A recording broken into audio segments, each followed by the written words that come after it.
You certainly can appreciate that President Trump was very concerned that some elements of the Ukrainian establishment were not in favor of him, did not support him, and were out to get him. If I could, and I'll allow the question, but are you asking? Parliamentary inquiry, are you seriously interrupting our time here? I will allow the question. I won't dock this from the time. I just want to be clear, Ambassador, if you're able to verify the things that Council has asked you in the prerequisite of the question, that's fine. Otherwise, in questions from the majority or the minority that may assume facts not in evidence before you, you should be cautioned about that. Mr. Chairman, point of order. The time is with with Minority Counsel. Mr. Ratcliffe. Chairman, I sat here through the first 45 minutes and literally had an objection to almost the foundation of every question that Mr. Goldman asked regarding facts not in evidence, leading. But House Resolution 660 does not say that we are under the federal rules of evidence.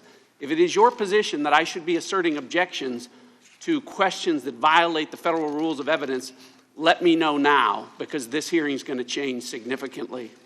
As I said, Mr. Ratcliffe, I will allow the question.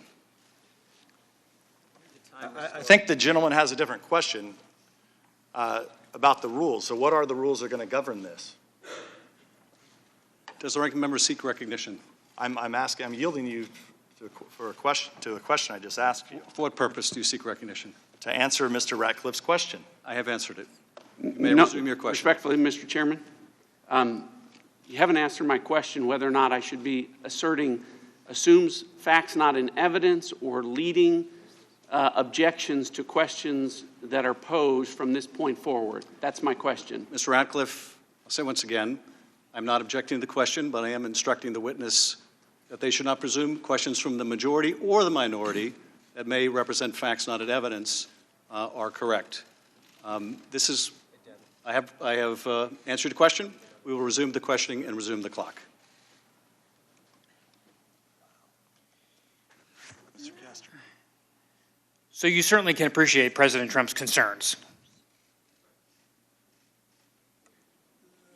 Mr. Castor,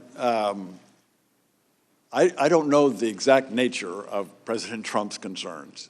In my deposition, I recall you handed me the Politico article, which listed at least 3 of the elements that you have described earlier.